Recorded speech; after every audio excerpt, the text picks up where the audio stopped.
tercer día Él se levantó, la muerte venció, nada detenerlo podía. Él no pereció, dejó la tumba vacía. Él no pereció, resucitó al tercer día. Él se levantó, la muerte venció, nada detenerlo podía.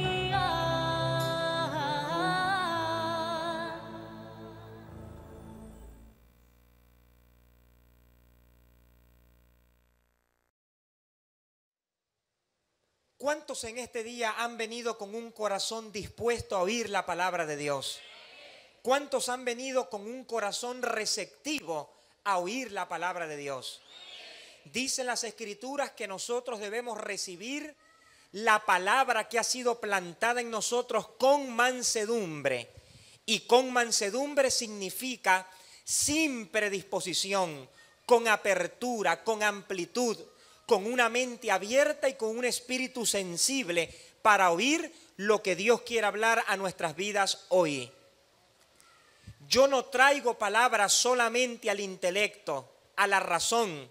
Yo traigo hoy palabra a tu espíritu, porque dijo Jesús, mis palabras son espíritu y son vida. Y la palabra y el conocimiento hay que recibirlo por iluminación. Por eso dice la Escritura que Jesús le abrió la mente a sus discípulos para que entendiesen las Escrituras. Y hoy la palabra de Dios va a ser enseñada. La palabra de Dios ha de ser expuesta. La palabra de Dios ha de ser disertada. Y yo profetizo en el nombre de Jesús que tu vida nunca jamás será la misma, que en tu vida se van a producir cambios que van a repercutir por el resto de tu vida, porque hoy la vida de Dios, el Zoe de Dios, la rema de Dios se va a activar en tu espíritu y en tu interior se va a crear sustancia, y esa sustancia te va a levantar por encima de cualquier adversidad y tú vas a poder decir, como dijo Jesús, en el mundo voy a tener aflicción, pero tengo confianza porque yo he vencido al mundo, por lo cual estoy seguro de que ni la muerte, ni la vida, ni ángeles, ni principados, ni lo presente, ni lo porvenir, ni lo alto, ni lo bajo, ni ninguna otra cosa creada nos podrá separar del amor de Dios que es en Cristo Jesús, Señor nuestro. Porque ante todas estas cosas somos más que vencedores por medio de aquel que nos amó. Pueden venir pruebas, pueden venir tormentas, se puede presentar un pronóstico médico desfavorable, la economía de tu vida puede tambalear, pero si de algo estoy seguro y de algo tú debes estar seguro el día de hoy, es que la victoria siempre te perseguirá y Dios siempre te llevará a rumbo seguro y a norte seguro. El día de hoy me propongo hablarles del tema que se titula la santidad. El día de hoy les estaré hablando acerca de la santidad. La santidad es uno de los temas más proclamados, más enseñados, más vociferados, más disertados por parte del pueblo de Dios. Pero debo decir con mucho respeto que a su vez es también uno de los temas más ignorados por parte de la iglesia del Señor. Dios desea que su pueblo viva en santidad. Por eso Dios dice en su palabra, sed santo porque yo soy santo. Ese porque gramaticalmente responde a razones, es decir, es irracional que un pueblo que proclama y pregona a un Dios santo, su conducta no corresponda con la santidad del Dios y del Cristo que predica. Por eso dicen las Escrituras, sin santidad nadie verá al Señor. La palabra nadie gramaticalmente indica sin excepción, es decir, sin excepción, nadie verá al Señor si no camina en santidad. Ahora, muchos vivimos en santidad, otros no viven en santidad. Son cuestiones relativas. ¿Qué significa esto? ¿En algún momento quienes vivimos en santidad hemos visto a Dios? No, no se está refiriendo a eso. Cuando el texto dice sin santidad nadie verá al Señor, lo que quiere decir es que cuando la santidad no está vigente en nuestro carácter, cuando nuestra vida no está abocada a la santidad de Dios, cuando nuestra pasión no es Cristo, no vamos a ver proyectada en nuestra vida la manifestación de Dios. Sin santidad nadie verá al Señor. Habla de la vida de victoria a la cual Dios ha determinado llevar a todo creyente.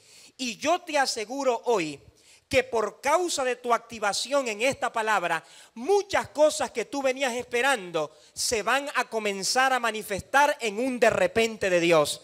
¿Por qué razón? Porque dice la Escritura que los de repente de Dios se activan para aquellos que viven en santidad. Salmo capítulo 1, bienaventurado el varón que no anduvo en consejo de malos, ni estuvo en camino de pecadores, ni en silla de escarnecedores se ha sentado, sino que en la ley del Señor está su delicia, y en su ley medita de día y de noche. Y como consecuencia de esto, algo se va a activar de Dios en tu vida. Serás como árbol plantado junto a corrientes de agua, que su hoja no cae y todo lo que hace prosperará. Hay dos cosas que Dios promete para aquellos que viven en santidad. Número uno, vas a tener estabilidad y su hoja no cae. Van a venir los vientos, van a venir las tempestades, van a venir las deforestaciones, van a venir los tsunamis, pero tu hoja y tus raíces no van a caer, van a permanecer estables. Y número dos, y todo lo que hace prosperará. Y Dios está trayendo en este tiempo para su pueblo una activación profética de prosperidad, pero esta activación profética de prosperidad se va a dar bajo los delineamientos que la Escritura establece, así como prosperas tu alma. Y de la misma manera como todo lo que José tocaba era prosperado, también todo lo que tú toques será prosperado por Dios, porque la santidad de Dios se ha hecho el baluarte primordial de tu vida. Por ende, necesitamos conocer lo que Dios dice acerca de la santidad y cuáles son los parámetros de vida que Dios quiere forjar en nosotros para vivir en santidad. Hay un texto muy determinante el cual expresa: santificaos ahora. Esto no es para mañana, ni es para pasado mañana, ni es para dentro de un mes. La santidad es hoy. Santificaos ahora y santificaréis la casa de Yahweh, el Dios de nuestros padres, y sacaréis del santuario la inmundicia. La palabra inmundicia en el hebreo significa lo nauseabundo, lo asqueroso, el vómito. Todas aquellas cosas que son desagradables a la perspectiva y a los efectos de Dios, debemos sacarlos de nuestra vida. Porque la voluntad de Dios, dicen las Escrituras, es vuestra santificación, que os apartéis de toda fornicación. Dicho esto, pasemos al primer punto, que es la santidad instantánea. Existen tres tipos de santidad, las cuales les voy a referir y a enseñar la mañana de hoy. Existen tres tipos de santidad. Número uno, la santidad instantánea. Este es el tipo de santidad que tú obtienes al momento de recibir a Cristo, nacer de nuevo, ser sellado por el Espíritu Santo, ser tabernáculo o casa del Espíritu Santo y al momento de tú abrazar el nuevo pacto.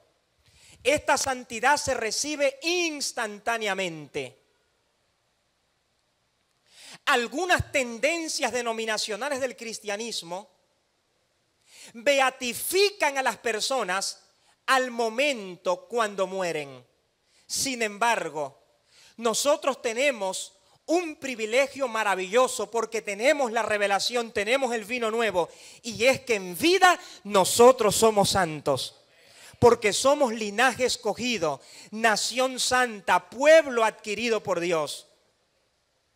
Y esta santidad instantánea, por ser precisamente instantánea, por la naturaleza misma que tiene, es una santidad posicional que no puede adquirirse mediante el esfuerzo o los méritos humanos. La recibimos por gracia. Por ser instantánea y por ser posicional, es una santidad irrevocable, la cual usted nunca va a perder. Usted nunca va a perder esta santidad. Por eso dice el autor anónimo a los Hebreos, porque con una sola ofrenda hizo perfectos para siempre a los que ha santificado. Todos los verbos están en tiempo pasado, dando a entender de que hay una seguridad extrema en lo que respecta a esta santidad. Porque dice, porque con una sola ofrenda hizo perfectos para siempre a los que ha santificado. La palabra siempre indica una seguridad. ¿Qué significa esto? Que así usted caiga, usted se levante, usted sea un creyente maduro, usted sea un creyente inmaduro, hay una realidad indefectible para usted, y es que delante de Dios usted es santo, usted es perfecto con la misma santidad que tiene Cristo en el cielo.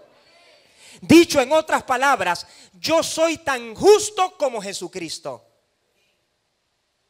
Y voy a tomar palabras del maestro José Briceño. Ni Dios es tan justo como yo, porque la misma justicia que Él tiene, yo también la tengo. Ni Dios es tan justo como lo es usted y como soy yo. Delante de Dios somos santos, somos perfectos, somos sin mancha, somos inmaculados. No hay arruga en nuestras vestiduras delante de Dios. Pero esta es una santidad la cual nosotros no podíamos obtener, porque nuestra condición de esclavitud al pecado delata que los designios de la carne están en enemistad contra Dios, porque no se sujetan a la ley de Dios y ni siquiera pueden. No quieren ni pueden. Por ende, esta santidad solamente se obtiene a través de los méritos y a través de una legalidad superior, la cual nosotros no podíamos cumplir por nosotros mismos. Y esa legalidad es la legalidad que Cristo marcó por nosotros gloriosamente en la cruz del Calvario. Por lo tanto, nosotros delante de Dios somos santos. Por eso dicen las Escrituras: bendito sea el Dios y Padre de nuestro Señor Jesucristo, que nos bendijo con toda bendición espiritual en los lugares celestiales con Cristo. Que nos bendijo. Nosotros no nos bendecimos a nosotros mismos. No nos bendijimos a nosotros mismos. Él fue quien nos bendijo en la cruz del Calvario. Porque lo que nosotros no podíamos hacer por nosotros mismos, Cristo lo hizo por nosotros en la cruz del Calvario. Nosotros somos un pueblo de bendición. Si usted saluda a un hermano y le dice Dios te bendiga, no hay problema. Eso es un saludo, pero hay una realidad que va por encima de ese saludo. Y es que ya nosotros estamos bendecidos con toda bendición espiritual en los lugares celestiales con Cristo. Y algo más glorioso todavía, y es que lo que Dios bendice, nadie lo puede maldecir. La misma promesa que tuvo activada sobre Abraham: bendeciré a los que te bendijeren y a los que te maldijeren maldeciré, también está activada para nosotros hoy, porque dice la Escritura que los que son de fe, estos son hijos de Abraham y herederos según la promesa.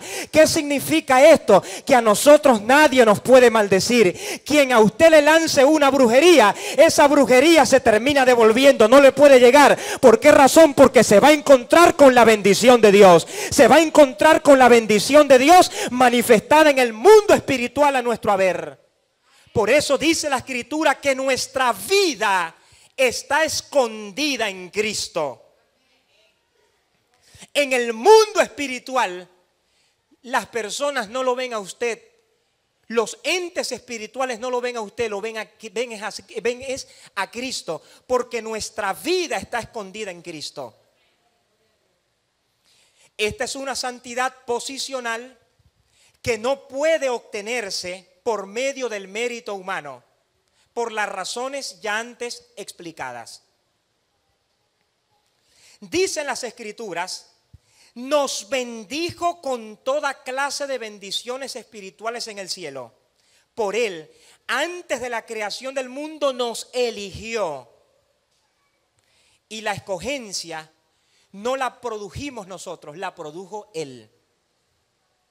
Por eso dice la Escritura, ustedes no me escogieron a mí, fui yo quien los escogió a ustedes. Y esta escogencia tiene un propósito, nuestra santidad posicional. Parte del propósito de la escogencia es nuestra santidad posicional. Por eso dice, para que por el amor fuéramos consagrados e irreprochables en su presencia. Delante de Dios, usted es tan santo como Jesucristo. Pastor, tan santo como Jesucristo, hermano. Y créalo, disfrútelo, saboree esta realidad de las Escrituras.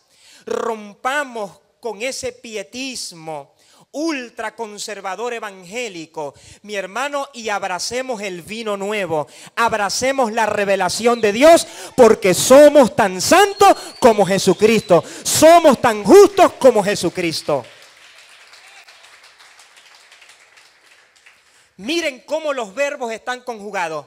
Pero han sido, verbo pasado, purificados y santificados y absueltos.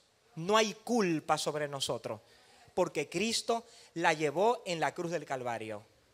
Dicho esto, pasemos al siguiente punto. Hay un segundo tipo de santidad, el cual todo creyente debe desarrollar.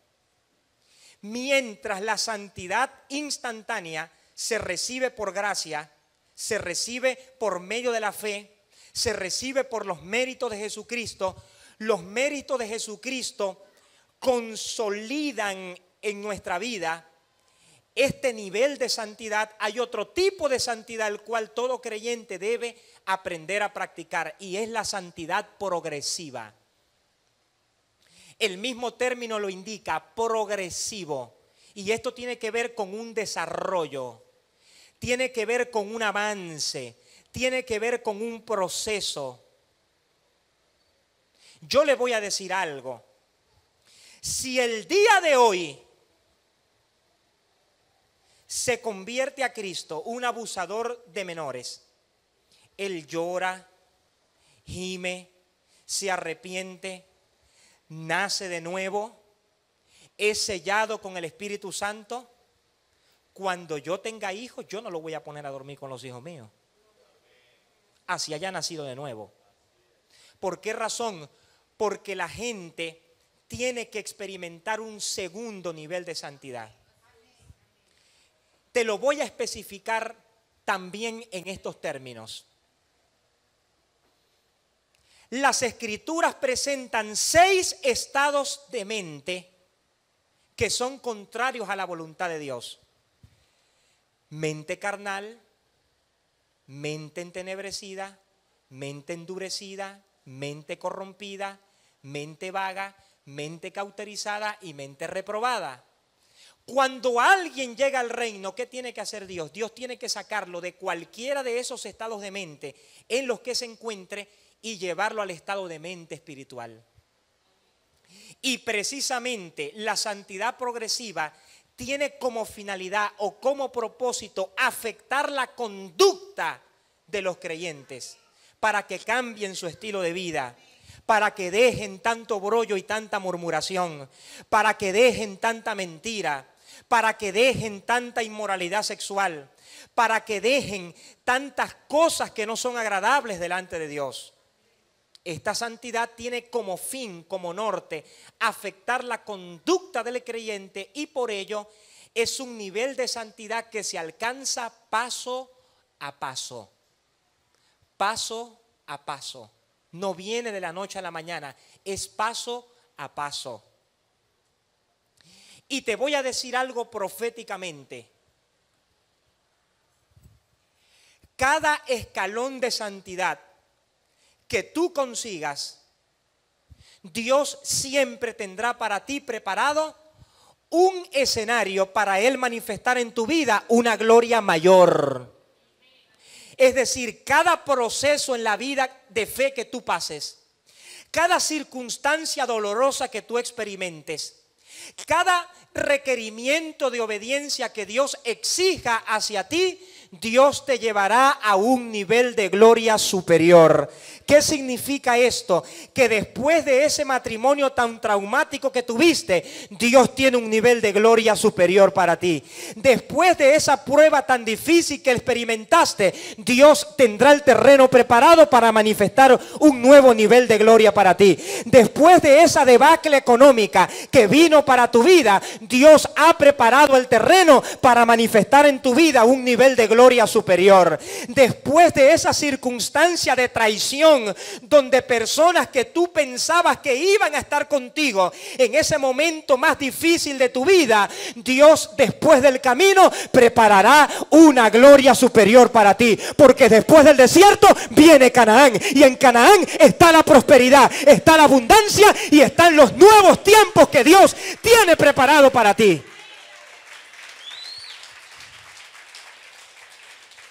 Observe la certidumbre que tenía el apóstol Pablo acerca de la santidad mezclada con el escenario profético de gloria que Dios va a desatar para tu vida. Él dice, somos transformados de gloria en gloria, en la misma semejanza como por el Espíritu del Señor. ¿Qué significa eso? Número 2, que somos transformados de gloria en gloria, porque la santidad no es inerte, la santidad no es pasiva, la santidad no es macilenta, la santidad no es algo ermitaño que te va a alejar del mundo y te va a alejar de la sociedad enclaustado en un sistema legalista. No, Señor, santidad significa prosperidad, santidad significa exaltación. Después de cada nivel de santidad que tú vivas, Dios preparará el escenario para manifestar un nuevo tiempo de gloria para ti.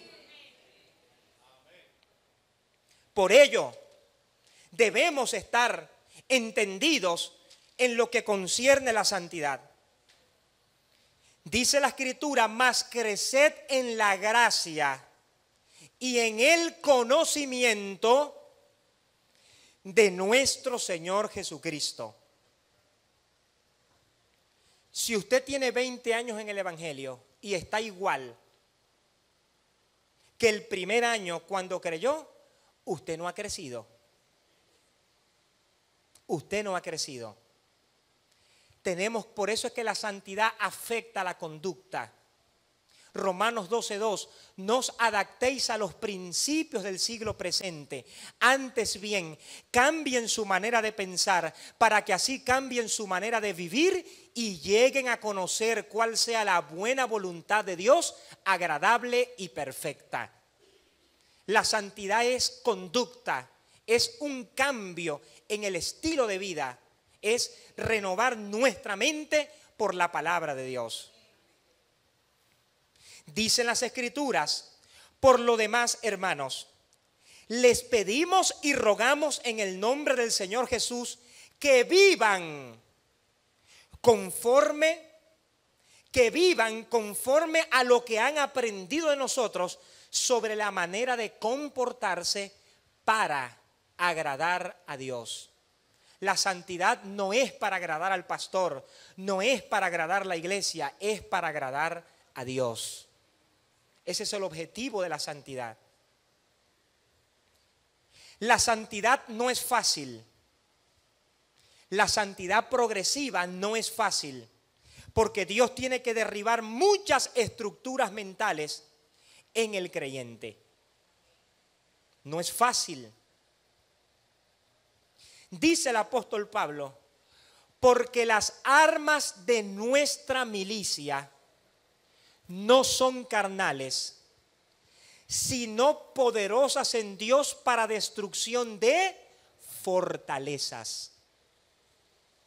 Aquí hay una palabra clave que es fortalezas. Es una palabra clave. El término fortaleza en el griego hace alusión a la estructura militar que levantaban los reyes de la antigüedad para impedir que un enemigo penetrara en su territorio. Y Pablo define cuáles son estas fortalezas. Y él dice, derribando todo argumento, ideología, razonamientos, estructuras mentales, patrones sociales, patrones culturales, patrones religiosos, derribando todo argumento y toda altivez. Los argumentos desarrollan altiveces. Las altiveces son estilos de vida que se oponen a la voluntad de Dios. Derribando todo argumento y toda altivez que se levanta contra el conocimiento de Dios y llevando cautivo todo pensamiento a la obediencia a Cristo. ¿Cuándo tenemos la mente de Cristo? Cuando nuestros pensamientos son llevados cautivos a la voluntad de Cristo. Cuando nos negamos a nosotros mismos, lo cual algunas veces no es fácil, para que el señorío de Cristo se establezca en esa área en la cual nosotros nos estamos negando. Derribando todo argumento y toda altivez que se levanta contra el conocimiento de Dios y llevando cautivo todo pensamiento a la obediencia a Cristo hasta que vuestra obediencia sea perfecta. Perfecto allí no significa libre de defecto. Perfecto allí en el griego significa maduro. Catartismo significa maduro, madurez espiritual. Yo le voy a decir algo en este día. Si usted toma esta palabra en su espíritu, si usted permite que la sustancia de la palabra de Dios, no el conocimiento psicológico de la palabra, sino la sustancia de la palabra de Dios en su espíritu, mi hermano, yo le aseguro a usted que la palabra va a comenzar a dar fruto en corto tiempo. Fortalezas en su mente se van a comenzar a derribar. Yo profetizo en el nombre de Jesús que toda fortaleza que hay en su mente que se opone a la voluntad de Dios, hoy se derrumba por el poder de la palabra de Dios. Porque hoy la palabra surtirá su efecto. Hoy la palabra será carne en su espíritu.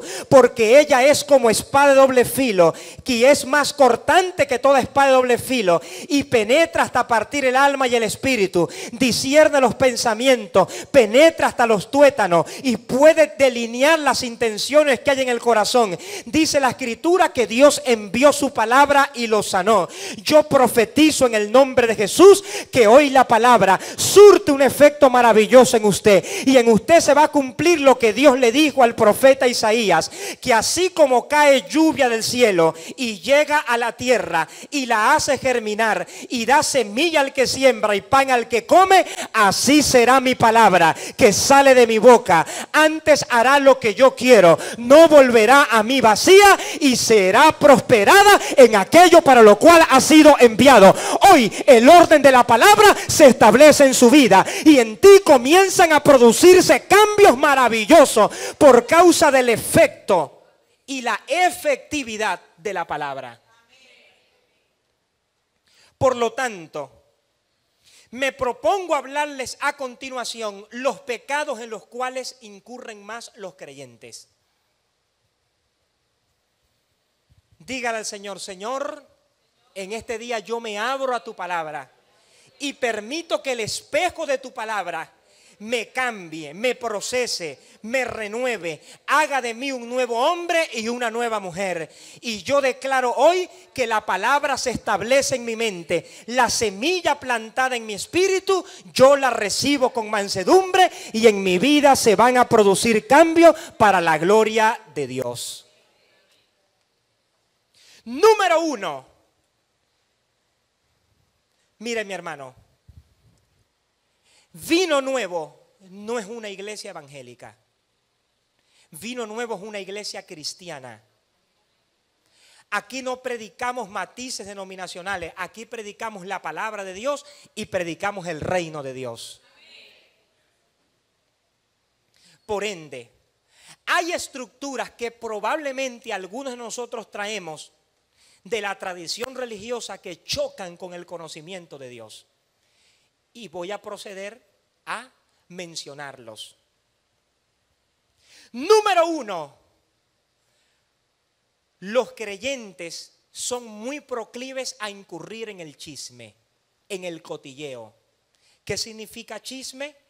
Comentario verdadero o falso sobre las vidas ajenas con el propósito de hablar mal de alguien, murmurar mal de alguien o establecer enemistad entre unas personas en contra de las otras.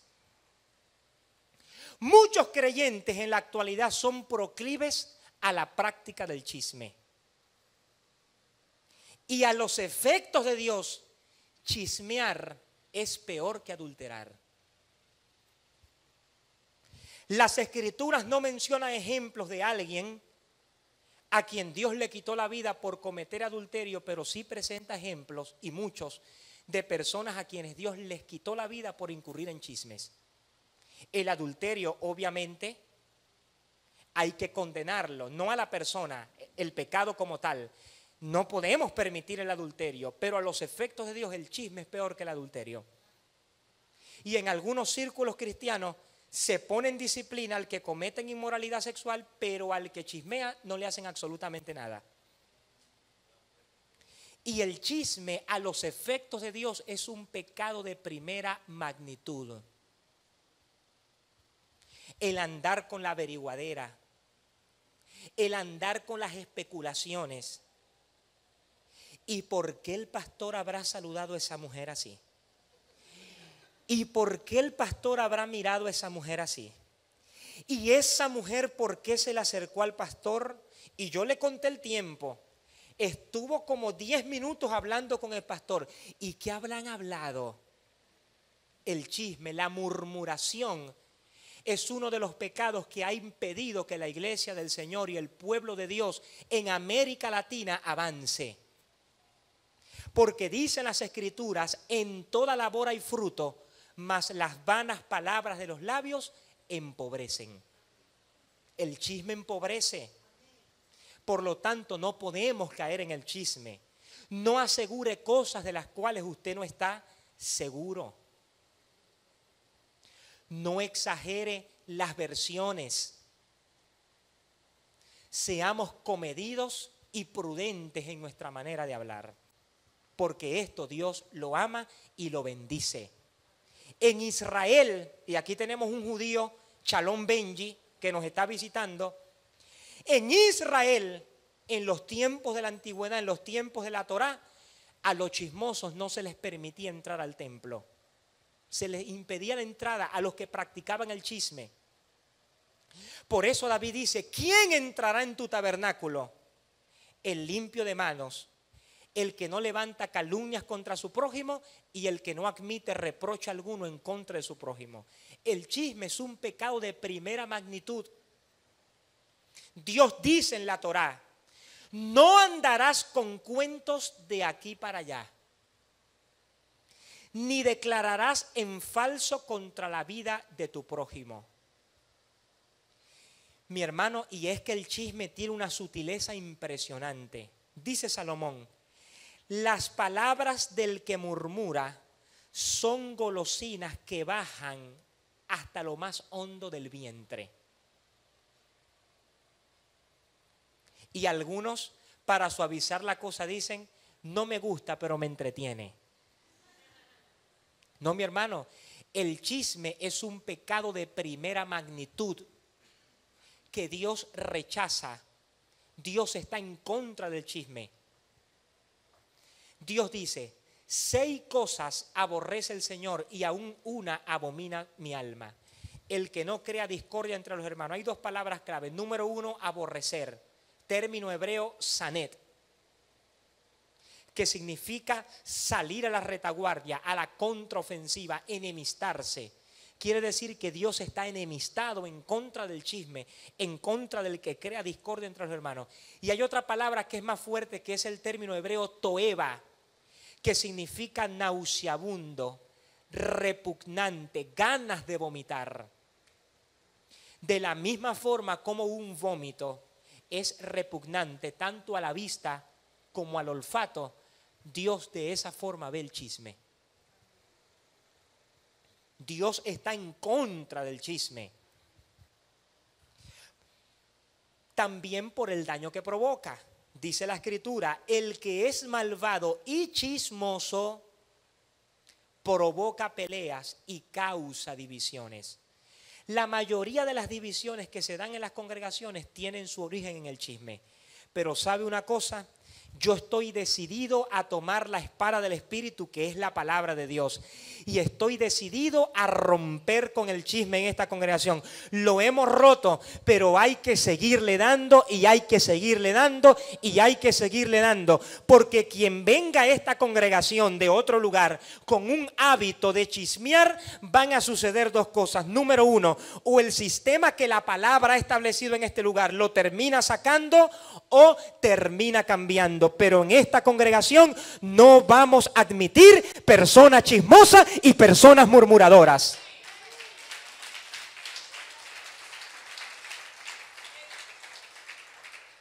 Número dos, la mentira es uno de los pecados más comunes en los creyentes. Y la mentira significa hablar falsedad y presentar lo falso como verdadero. Un mentiroso es un engañador. Es alguien que tiene la capacidad de manipular el razonamiento de la gente y presenta lo falso como si fuese verdadero. Y lo más común que se comete en las congregaciones es la mentira. Hay padres que mandan a sus hijos a tomar el celular para atender y decir una mentira. Hay padres que aconsejan a sus hijos a mentir en algo en específico. La mentira es un pecado de primera magnitud. Lo que mucha gente no entiende es que la gracia es más estricta que la ley. Porque en la ley había que apedrearlo si lo conseguían en pleno acto de adulterio. Pero en la gracia Dios dice que mirar a una mujer para codiciarla es adulterio en el corazón. La gracia es mucho más estricta que la ley, que es lo que mucha gente no entiende. Por lo tanto, Dios eliminó a una persona, le quitó la vida a una persona en el Nuevo Testamento por decir una mentira. Ananías y Zafira no perdieron la salvación, ellos son nuestros hermanos en Cristo. Pero Dios los disciplinó enviándole la muerte por incurrir en mentiras. Cuando ocurra el arrebatamiento, Ananías y Zafira van a estar allá, pero no van a recibir recompensa porque mintieron al Espíritu Santo. Y Dios quiere que en este tiempo se levante una generación de hombres y mujeres que digan la verdad, que hablen verdad, cueste lo que cueste. Por lo tanto, dice la Escritura, eliminen la mentira. Eliminar significa dar muerte. Y es un término figurado que indica que la mentira no puede tener presencia en nuestra vida. Por lo tanto, eliminen la mentira y díganse la verdad unos con otros, ya que todos somos miembros del mismo cuerpo. Lo que Pablo quiere decir con esto es, yo no puedo entender cómo gente que dice que forma parte del cuerpo de Cristo diga mentiras. Quien tiene una conciencia de cuerpo debe hablar la verdad. Por supuesto, si usted dice una mentira porque no somos perfectos, usted se arrepiente y Dios le perdona, no hay problema. Pero lo importante es avanzar en la santidad progresiva que Dios quiere para nosotros. Número 3, ira descontrolada. Ay, ay, ay. ¿Cuántos iracundos habrán en vino nuevo que yo no lo sé?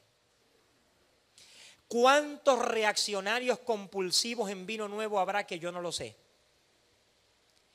¿Cuántos fosforitos colombianos, como dicen por allí, que son los que se prenden más rápido, habrá aquí en vino nuevo que yo no lo sé? ¿Cuántas mujeres en vino nuevo que son una combinación de leona africana, tigre de Bengala, puma, jaguar, cuaima, anaconda, habrá en este lugar? Porque yo no los veo a ustedes en el transcurso de la semana. Yo no los veo a ustedes. Yo no los conozco a todos a plenitud. Pero Dios, que es omnisciente, sí los conoce y Él mide cada paso y cada decisión que nosotros tomamos. Por ende, la ira descontrolada es un gran problema que afecta a muchos hijos de Dios. La ira descontrolada. Y mire, mi hermano, hay evangélicos que usted cuando los ve airados, usted se asombra. Usted se asombra. Cosas que un mundano no hace, lo hacen algunos evangélicos cuando están airados. Y la ira trae muchas consecuencias a la vida del creyente. Una cárcel, un hospital, una silla de ruedas, un cementerio, simplemente por una reacción de ira. ¿Cuántos están en la cárcel que no son delincuentes, pero fueron a la cárcel simplemente por una reacción de ira descontrolada? No son delincuentes porque no tienen psicología de delincuente. No delinquen, no secuestran, no roban, no trafican con droga, pero están en la cárcel por un ataque de ira que los llevó a quitarle la vida a alguien. Tú hoy tienes que escoger si vivir dominado por tus defectos o tú mismo sujetar tus defectos a la voluntad de Dios por la fuerza de Dios. Usted escoge hoy. Pero ya usted no puede seguir con esos ataques de ira y esos ataques de histeria. Ni se enojen. Si se enojan, dice Pablo, no pequen. Nos podemos enojar. Claro que nos podemos enojar. Porque el no enojarse te puede enfermar. Usted tiene que enojarse. Pero usted tiene que enojarse bajo el control del Espíritu Santo. Con equilibrio. Con el cerebro controlando las emociones. Si se enojan, no pequen. Que la puesta del sol no los sorprenda en su enojo, dando así ocasión al demonio. ¿Qué significa esto? ¿Qué es lo que quiere decir? Mire, hermano, lo que pasa es que tenemos que meterle iluminación de la palabra a los textos bíblicos. Mucha gente dice, no, hermano, usted no puede acostarse bravo. Eso no es lo que el texto quiere decir. Cuando dice que no se ponga el sol estando tú enojado, lo que el texto quiere decir es que el enojo y la ira no puede ser parte de tu estilo de vida. Tú no puedes ser iracundo, iracunda. Es muy escueto decir, yo voy a perdonar antes de que se ponga el sol. Eso es premeditar el enojo y premeditar la ira. No es lo que el texto quiere decir. Lo que el texto quiere decir cuando expresa que el sol no se ponga sobre tu enojo es que no hagas de la ira un estilo de vida. Que no vengan muchas puestas de soles y muchos días transcurridos se manifiesten en tu vida en los cuales tú sigas con el mismo enojo, con el mismo rencor, con el mismo reconcomio, con la misma ira, con la misma amargura, con la misma obstinación. Es lo que el texto quiere decir, que tú no puedes hacer del enojo un estilo de vida. Por lo tanto, mi hermano, lo que el texto quiere decir es que si usted tiene enojo por muchas cosas, comience a arreglar ese enojo ya mismo. No espere que se ponga el sol, arréglalo ya mismo. Porque en la ira de Dios, del hombre, no obra la justicia de Dios. Y algo va a producir Dios sobre tu vida. Proféticamente te lo digo hoy. Algo va a producir Dios sobre tu vida proféticamente. por causa de tú no aplicar tu propia venganza, Dios se va a vengar de tus enemigos. Porque Él ha dicho, mía es la venganza, yo pagaré, ha dicho el Señor. Pero ¿cuál es la venganza que Dios va a traer sobre tus enemigos? No significa que les va a quitar la vida o que les va a arrancar la cabeza. La venganza que la Biblia habla que Dios va a traer sobre tus enemigos es que Dios te va a preservar en vida a ti y los va a preservar en vida a ellos, y ellos van a ver la forma como Dios te está exaltando y te está bendiciendo. Y eso es lo que el texto quiere decir cuando dice, aderezas mesa delante de mí en presencia de mis angustiadores. Mesa significa posición. Dios te va a posicionar, te va a elevar, te va a catapultar, te va a poner en lo más alto delante de tus angustiadores. Aderezas mesa delante de mí en presencia de mis angustiadores. Y no solamente eso, se van a dar cuenta que la posición que tú tienes, no la tienes porque te la dio alguien o porque la conseguiste tú, la tienes por gracia porque Él te la dio. Porque dice, unge mi cabeza con aceite y mi copa está rebosando. Es decir, va a haber un desbordamiento continuo de la gloria de Dios que va a afectar a tu congregación, que va a afectar esta ciudad a través de Vino Nuevo, que va a afectar a tu matrimonio, que va a afectar a tu familia. Unges mi cabeza con aceite, mi copa está rebosando. Ciertamente el bien y la misericordia me seguirán todos los días de mi vida, y en la casa del Señor voy a morar por largos días. Esa es la venganza que Dios dice que Él va a producir sobre tus enemigos. ¿Para qué los va a matar?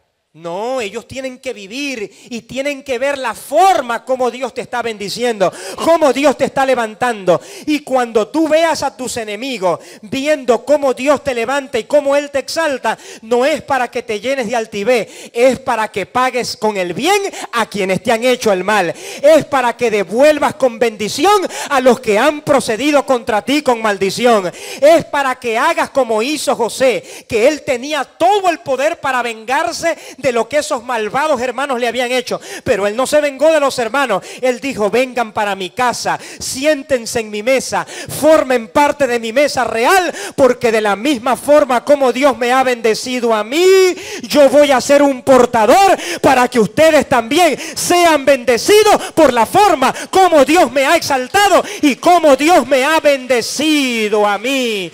Y así como Jabe vino a ser el más ilustre de todos sus hermanos, tú también vas a ser el más ilustre de todos tus hermanos y de toda tu familia para la gloria de Dios.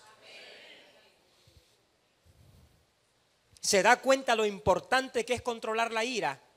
Y todas las bendiciones que se pueden cercenar en tu vida por darle cabida a la ira. Siguiente. Rebeldía significa insubordinación,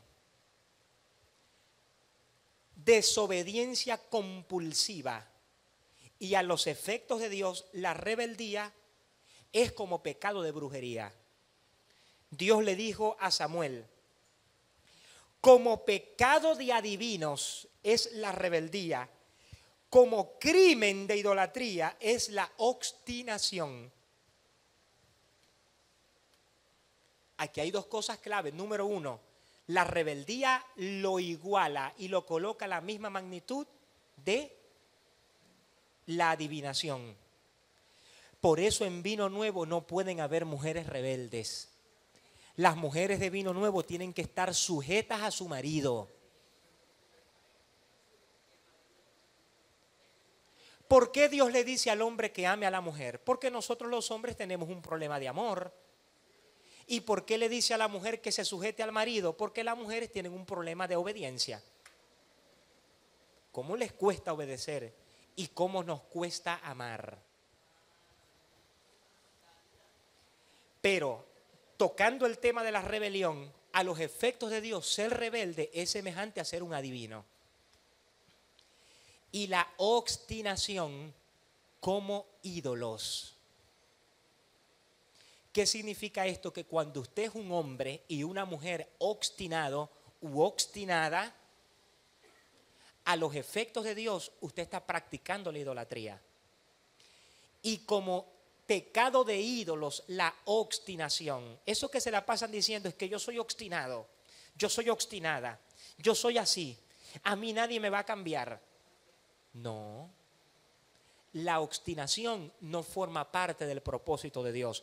Dios no ha destinado para usted la obstinación. ¿Sabe qué es lo que Dios ha destinado para usted? El gozo, la felicidad, la bendición, la sonrisa, el gozo del Señor, que es la fuerza de su vida. Cuando usted esté atravesando por prueba, no ande obstinado. Así se sienta obstinado u obstinada, dele las gracias a Dios y usted va a ver cómo la fuerza de Dios se va a manifestar en su interior, en su voluntad. Usted va a seguir adelante y va a vivir una vida de fe, porque el justo, dice la Escritura, no dice que vivirá por la obstinación, dice que el justo vivirá por la fe. Y esto es material duro, porque vivir por la fe significa que aunque la higuera no florezca, aunque las vides no haya fruto, aunque falte el producto del olivo, aunque los labrados no den mantenimiento, aunque la crisis económica cada día sea peor, ¿qué es lo que va a pasar en usted? ¿Se va a obstinar? No, dice con todo, es decir, a pesar de ello, a pesar de la circunstancia, no voy a mirar con mis ojos naturales, porque dice con todo, yo me gozaré en el Señor y me alegraré en el Dios de mi salvación. Por eso en Vino Nuevo no puede haber gente obstinada. Aquí no puede haber gente obstinada, gente amargada, gente que cuando usted los mira, Dios mío, no. Eso no puede suceder aquí, porque a los efectos de Dios la obstinación no corresponde con el carácter que el creyente debe tener. No podemos ser obstinados, mi hermano. Y si hay mujeres que son obstinadas, deben verificar cuáles son los elementos de su vida que las hacen ser así y solucionarlos. Mire lo que dice. Esto es material duro, Esto hay que digerirlo con fuerza. Como crimen de idolatría, la obstinación. ¿Cómo? Es un símil. ¿Qué significa esto? Que a los efectos de Dios, ser obstinado u obstinada es un delito. No un delito en las leyes naturales, es un delito, es un crimen delante de Dios. Porque dice, como crimen de idolatría, la obstinación. Por eso, mi hermano, usted debe romper con el paradigma de la obstinación. Y cuando usted comience a darle gracias a Dios, aún por lo poco que tiene, usted verá cómo Dios le abrirá más puertas. Porque si en lo poco has sido fiel, sobre mucho yo te voy a poner. La gente más dulce de Maracaibo tiene que estar aquí en Vino Nuevo, ¿vale? La gente más sonriente de Maracaibo tiene que estar en Vino Nuevo. La gente más feliz de Maracaibo tiene que estar en Vino Nuevo. La gente más gozosa de Maracaibo tiene que estar en Vino Nuevo. Así de sencillo, mi hermano. Soberbia es otro de los pecados en los cuales incurren más los creyentes. ¿A cuántos les gusta que Dios le dé duro con la palabra? Qué bueno, porque al principio la palabra es amarga, como dice Ezequiel, es amarga, me golpea, pero después cuando yo la asimilo, cuando yo la agarro, cuando yo la tomo para mí, cuando yo digo, no, verdaderamente yo tengo que cambiar este estilo de vida, entonces yo digo, la palabra es dulce como la miel. Y es por los beneficios que activa la palabra. Eso es lo que la hace dulce. Hoy pongo el cielo y la tierra por testigo contra ti de que te he dado a escoger entre la vida y la muerte, entre la bendición y la maldición. Escoge pues la vida para que vivas. La palabra al principio es amarga porque te está cambiando estilos de vida. Te está moviendo la mata, te está moviendo el piso. Te está trastocando tu habitación, tu cama. Está agarrando la almohada y te está dando tremendo almohadazo por la cara. Eso hace la palabra de Dios. Pero cuando tú entras en el orden de la palabra de Dios, ella es más dulce que la miel por los beneficios que activa para ti. Soberbia. ¿Cuánta gente soberbia vemos en el pueblo de Dios? ¿Con cuánta gente carente de humildad uno se consigue en el pueblo de Dios?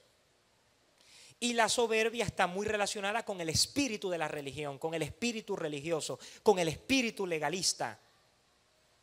Por eso dice, si alguno de vosotros ha caído, vosotros que sois espirituales, restaurad tal con espíritu de mansedumbre. Y lo que contrarresta la soberbia es la mansedumbre. Quiere decir que la soberbia es propio de un espíritu religioso dentro del pueblo de Dios.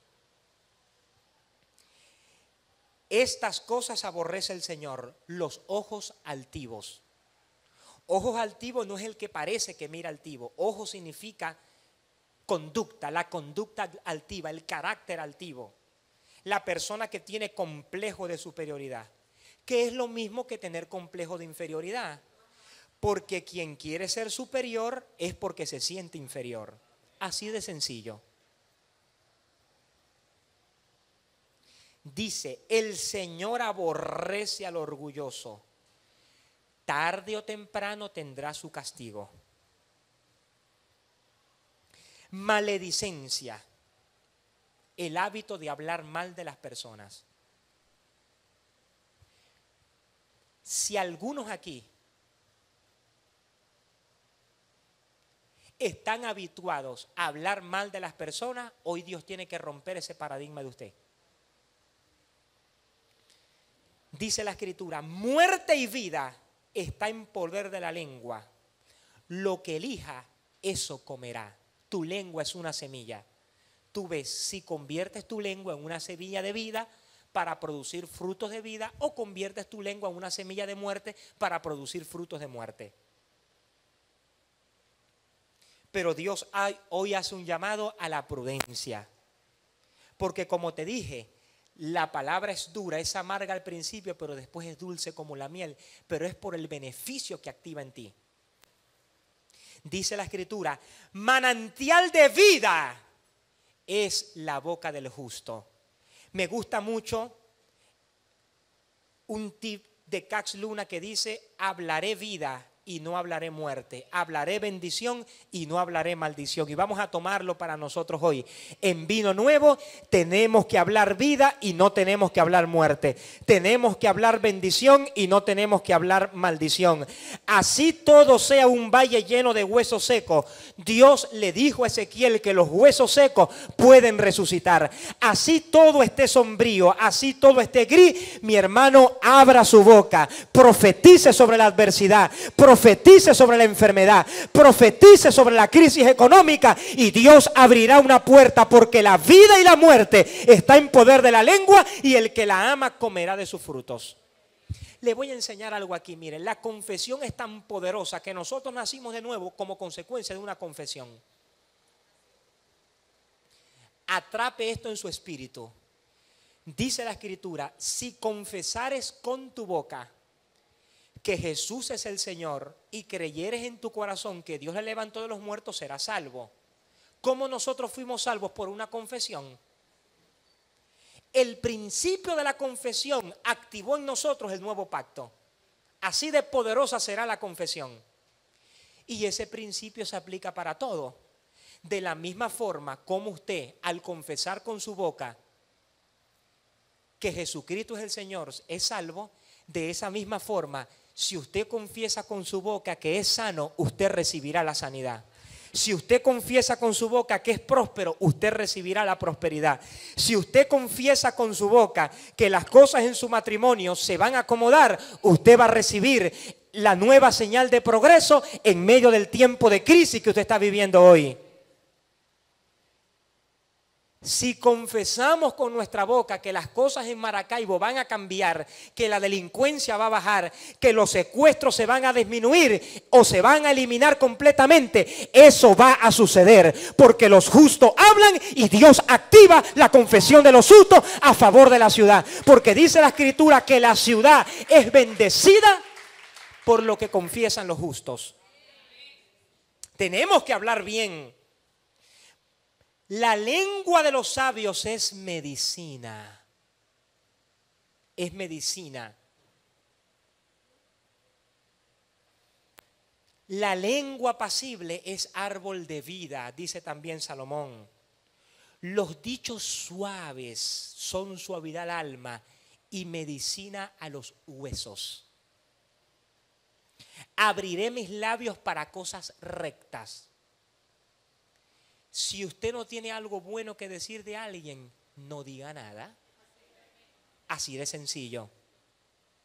Si hay un ápice de algo bueno que hablar de alguien, bueno, enfóquese en ese ápice de lo poquito bueno que tiene y hable. Pero no maldiga, bendiga, porque cuando usted bendice, Dios activa para usted nuevos niveles de gloria y nuevos niveles de bendición. Las palabras de la boca del sabio son llenas de gracia. Si alguno no ofende en palabra, este es varón perfecto. Siguiente pecado. Faltan dos. Inmoralidad sexual. Este es el más común y al cual somos más proclives en caer. Le voy a decir algo. El fruto del espíritu del dominio propio no se aplica para la inmoralidad sexual.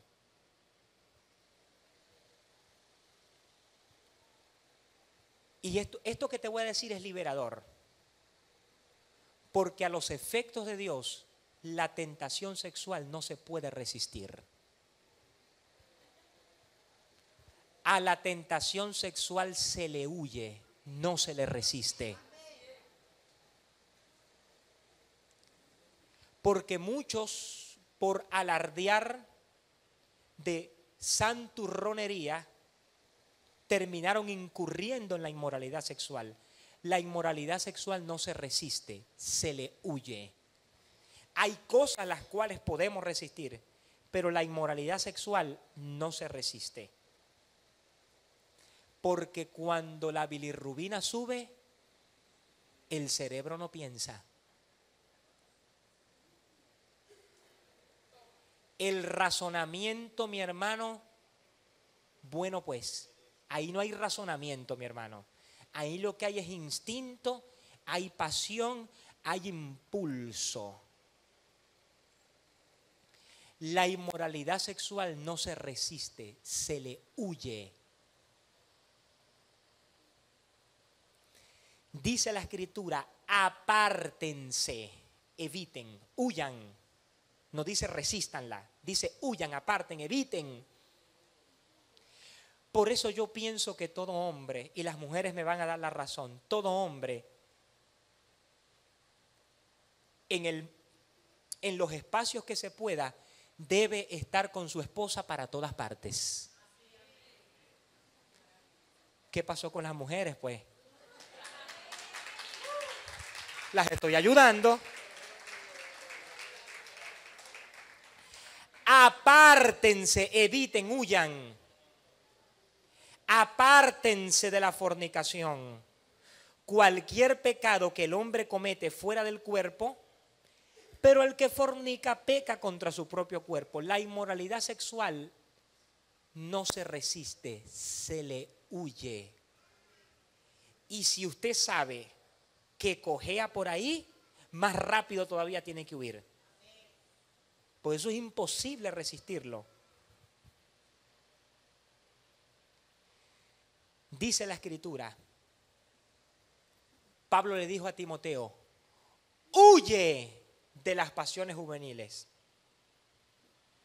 En el reino humano, huir es símbolo de cobardía. En el reino de Dios, huir es símbolo de tener habilidad en las piernas.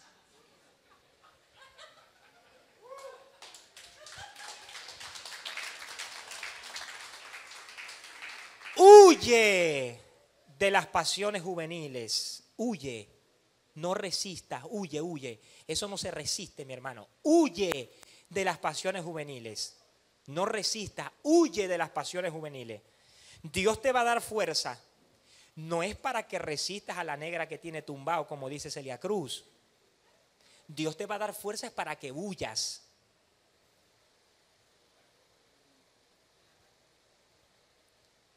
¿Qué dice Pablo? Huid de las fornicaciones. Huid de las fornicaciones. Huid. La palabra huir en el griego significa algo así como que corre de tal manera como si una bomba estuviera a punto de explotar. Eso es lo que significa en el griego. Por eso, mi hermano, la tentación, siéntase liberado.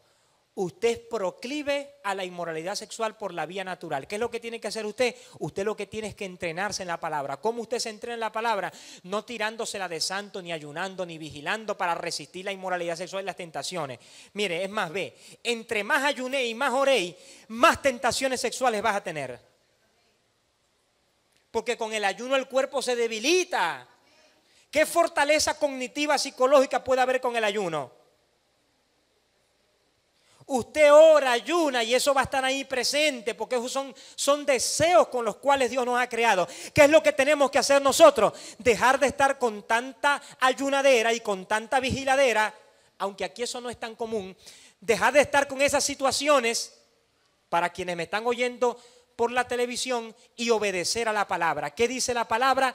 Huye de las pasiones juveniles. Por eso, mi hermano, cuando esa negra que tiene tumbado y no camina de lado se presente delante de usted, usted lo que tiene que decir: yo voy a honrar a Dios en mi vida, voy a hacer un testimonio de santidad y voy a huir de la inmoralidad sexual.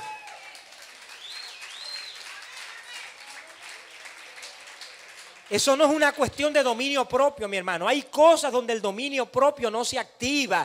Lo que pasa es que queremos leer la Biblia y nos encraustamos que en un solo texto bíblico. No, la Biblia hay que leerla en su amplitud, en todo su contexto. La Biblia es una fuente inagotable. Dios dice que algunas cosas se pueden resistir, las pruebas se pueden resistir, la tentación de mentir se puede resistir, la tentación de hablar mal de alguien se puede resistir. Pero mi hermano, yo se lo digo de manera personal, a mí se me viene una negra de esa que no tiene tumbao, que tiene tumbao y no camina de lado, como dice la canción de Celia Cruz, mi hermano, y yo salgo corriendo, porque si me quedo, me amarra esa negra. ¿Por qué razón? Porque la tentación sexual no se le resiste, a la tentación sexual se le huye, huye de la fornicación, es lo que Dios dice.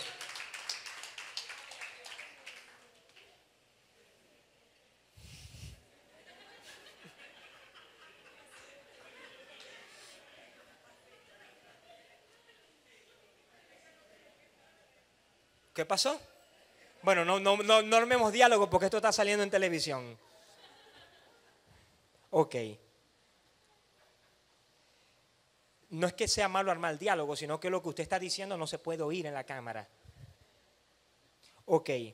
Dice la Escritura, rencor y falta de perdón es una de las cosas en las cuales incurren más los creyentes.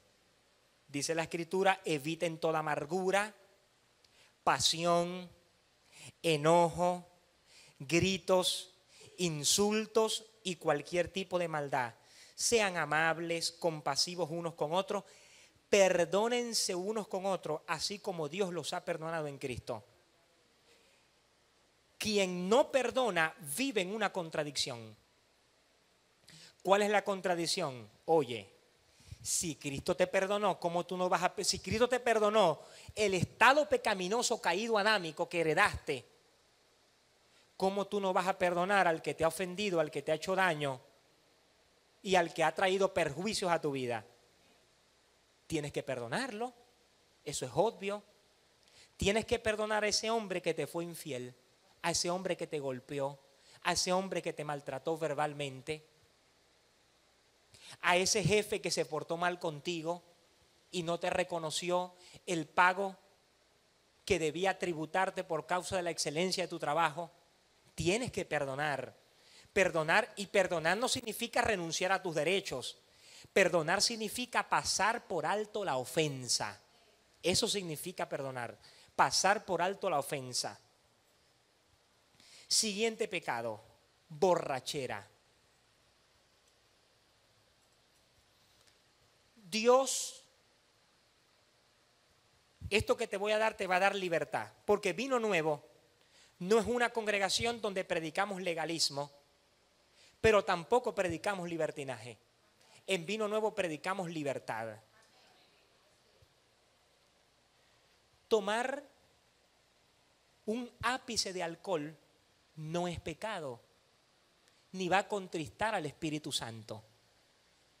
No vas a contristar al Espíritu Santo por consumir alcohol. Dios es muy específico cuando habla del consumo de alcohol.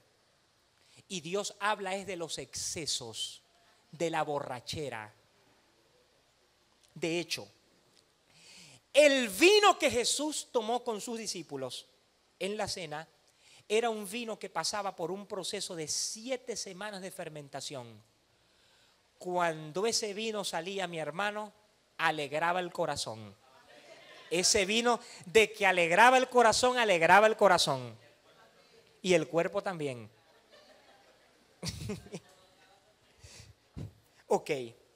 Dios no prohíbe el consumo de alcohol. Dios lo que prohíbe es el exceso, la borrachera. Cuando Dios dice en el libro de Eclesiastés, y he conocido que esto es don de Dios, que todo hombre coma y beba y disfrute del bien de su trabajo, ¿a qué beber se está refiriendo ahí? ¿A beber agua? ¿A beber Coca-Cola? ¿A beber frescolita? ¿A beber Gatorade? No, vino. El vino. Dios no prohíbe el consumo de alcohol. Dios lo que prohíbe es la borrachera, el exceso. ¿Qué dice la Escritura? No se emborrachen, pues el vino lleva al libertinaje. Más bien llénense del Espíritu. La orden no es no consumir vino, la orden es no emborracharse. Dice la Escritura, los diáconos, y esto no solamente para los diáconos, esto es para todo el mundo, también han de ser respetables de una sola palabra, Aquí está el equilibrio, Moderados en el uso del vino. Observe que Pablo no prohíbe el vino. Pablo lo que prohíbe es el exceso al momento de consumir vino. Dice que sean moderados en el uso del vino. Moderación. 1 Timoteo 3:8. Moderados en el uso del vino. Es decir, pueden tomar vino, pero háganlo con moderación. Háganlo con cordura. Háganlo con equilibrio. No se emborrachen, porque si se emborrachan,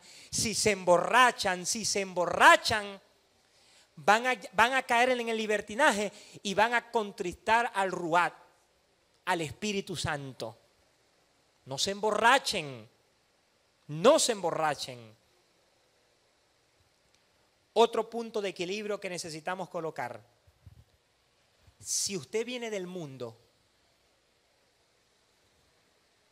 y ha tenido problemas con el alcoholismo, usted ni siquiera puede olerlo. Porque tan solo el oler el vino le va a activar a usted una serie de instintos descontrolados, impulsos descontrolados que te van a terminar metiendo en la borrachera.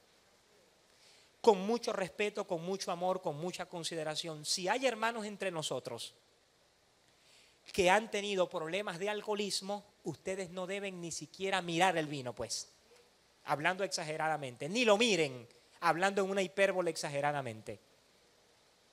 Pero aquellos que no tienen problemas con el alcohol pueden consumir alcohol de una forma moderada, sin caer en la borrachera. Se lo voy a leer otra vez, porque esto es liberador. Esto rompe mucho paradigma pentecostaloide. Los diáconos también han de ser respetables y de una sola palabra. Moderados en el uso del vino. Moderación. Es decir, pueden tomar vino, pero háganlo con moderación. Repito, si usted tiene problemas de alcohol, ha tenido problemas de alcohol, ni huela el vino, ni lo huela. Si usted no tiene problema de alcohol, en una reunión familiar, en un brindis, en una situación social donde usted se le ofrezca vino, usted tómese su vinito, mi hermano, y disfrute su una o sus 2 copas de vino. Pero no se vaya a los excesos.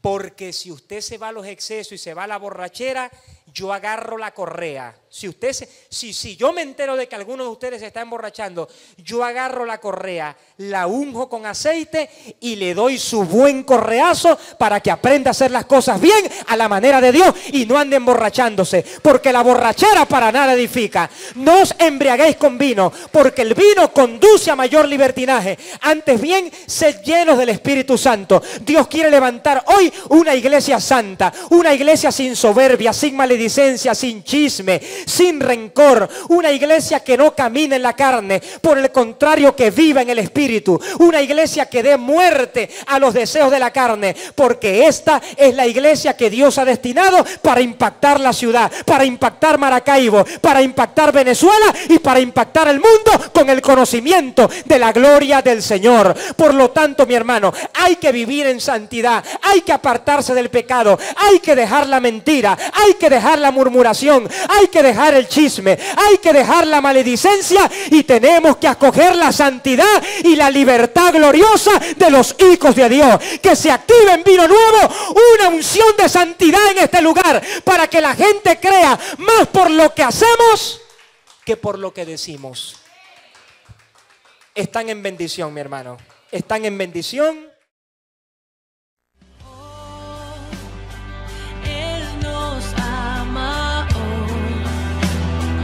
Cuánto Él nos ama, Él nos ama hoy.